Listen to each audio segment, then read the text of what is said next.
You can do 10,000 crunches a day. Seriously, your abs are exhausted, your neck hates you, your neighbors start wondering what kind of ritual this is.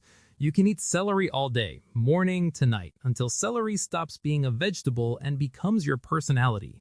You can run until your feet are blistered, bleeding, and at some point you're like, is this still fitness or am I being punished? And yet, your belly is still there, calm, relaxed, unbothered, like it never signed up for any of this. That's when you stop being angry and start getting suspicious. Because if all that suffering did nothing, maybe the problem isn't that you're not trying hard enough.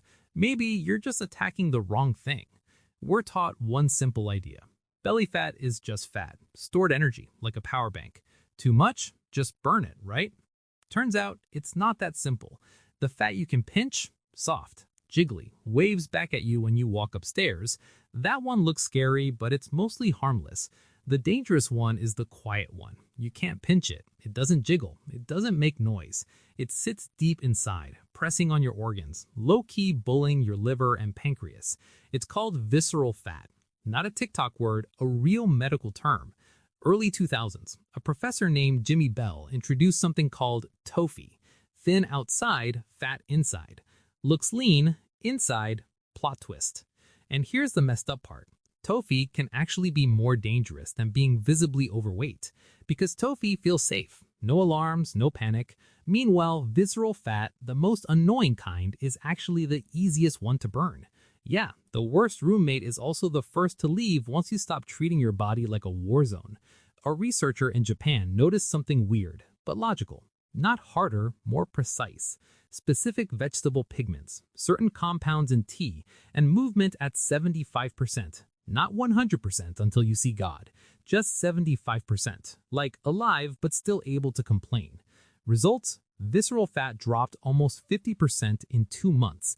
Not my study, by the way, that's Japan, so if you mess it up, please don't email me. If you want to get rid of something, you kinda have to meet it first, even if it's rude, because visceral fat is not the same fat as on your arms, not the cute baby cheek kind. There are 2 types, subcutaneous fat and visceral fat. Subcutaneous fat is passive, quiet, well-behaved, like money sitting in a savings account. It exists, it doesn't cause drama, you forget about it. Visceral fat, different personality. It's biologically active, more like a gland than fat. It releases inflammatory chemicals, sends fake hormone signals, messes with insulin. Like someone who wasn't invited to the group chat but jumps in anyway and starts spreading misinformation. Your body isn't a machine, it's more like a soap opera. And the most accurate, slightly uncomfortable metaphor is visceral fat is a parasite. It clings to vital organs, liver, stomach, pancreas, not just renting space, living off chaos. The more stressed you are, the happier it gets. More inflammation, it gains weight. That's why crunches don't work. You were fighting the wrong enemy from the beginning.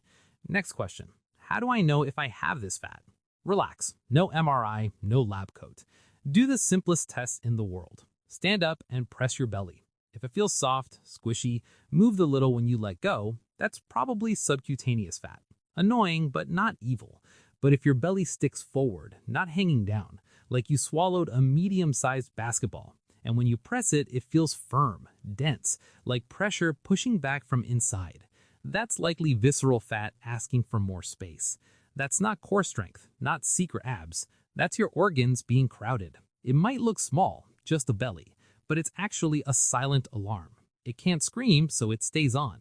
So how do you make this parasite uncomfortable? No magic spell, more like a 3-step operation. Cut its food, mess with its system, and burn what's left. Let's start with food.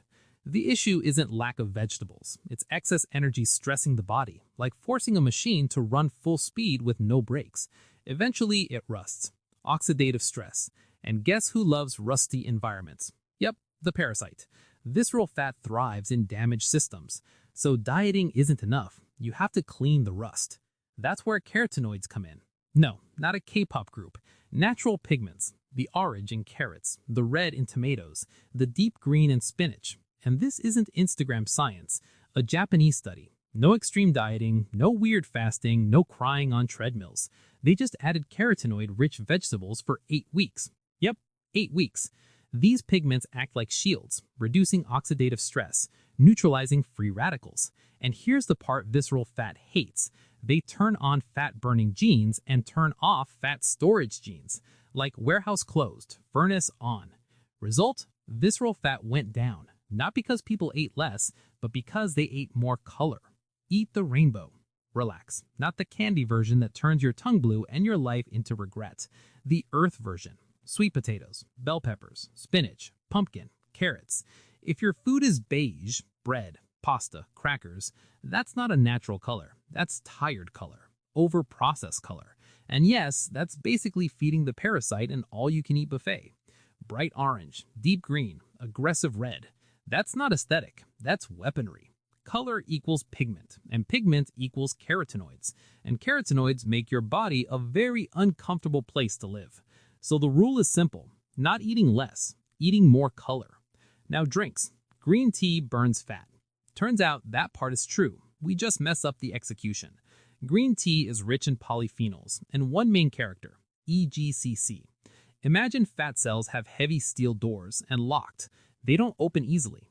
Catechins are like spare keys. They hit the nervous system and say, hey, burn mode. They also mess with an enzyme called lipase. Its job? Break down fat so it can be absorbed. Catechins show up like, yeah, not all of that needs to come in. So picture this. You drink real green tea. There's a security guard at your gut, arms crossed, dead serious. Sorry, this one's not getting in. Some fat gets turned away. But here's where people mess up. They hear green tea and buy sweet bottled tea that tastes like liquid candy. That's not a weapon, that's sabotage. You want matcha or sencha because you're consuming the leaf, not the perfume. Caffeine starts the engine and catechins open the fuel tank. Teamwork. Now movement. This is where people go extreme. If it's not exhausting, it doesn't work. If I'm not dying, it's useless. Yeah, not always. Overdoing exercise raises cortisol, and cortisol is best friends with visceral fat. Diet can drop the scale number, that's true, but visceral fat, it's smarter than that. Data shows something boring but powerful. 75%. What does 75% feel like? Breathing hard but still able to complain. Easy test. If you can sing while moving, too easy. If you're gasping so hard you can't talk, can't protest, can't swear, too hard. The sweet spot, one full sentence, heavy breathing, controlled discomfort. That's when fat-burning signals activate without cortisol exploding. That's when visceral fat panics. And here's the funny part. The scale lies. Weight might stay the same, visceral fat can drop nearly in half. So yeah, not harder, more accurate. Final warning. This is where good intentions ruin everything. As soon as the belly shrinks a little, human instincts get weird. Starvation. Let's do 500 calories. OMAD, or the extreme version, random multi-day fasting with zero plan. Feels heroic, God-level discipline. Problem is, your body doesn't know you're dieting. It thinks you're dying, and when the body panics, it conserves. Metabolism slows, hormones scramble, energy gets locked down. Fat storage increases, like if this is the apocalypse, we need supplies. You get hungrier, weaker, more emotional. The belly, still chilling, like it's on vacation. Movement sends a safety signal. We're alive, we're active, no apocalypse. And when the body feels safe, it burns. So the summary is, not harder, smarter. Eat to fix the system, move to activate burning, and let the parasite leave on its own. Because eventually, your body stops being a comfortable place for it to live.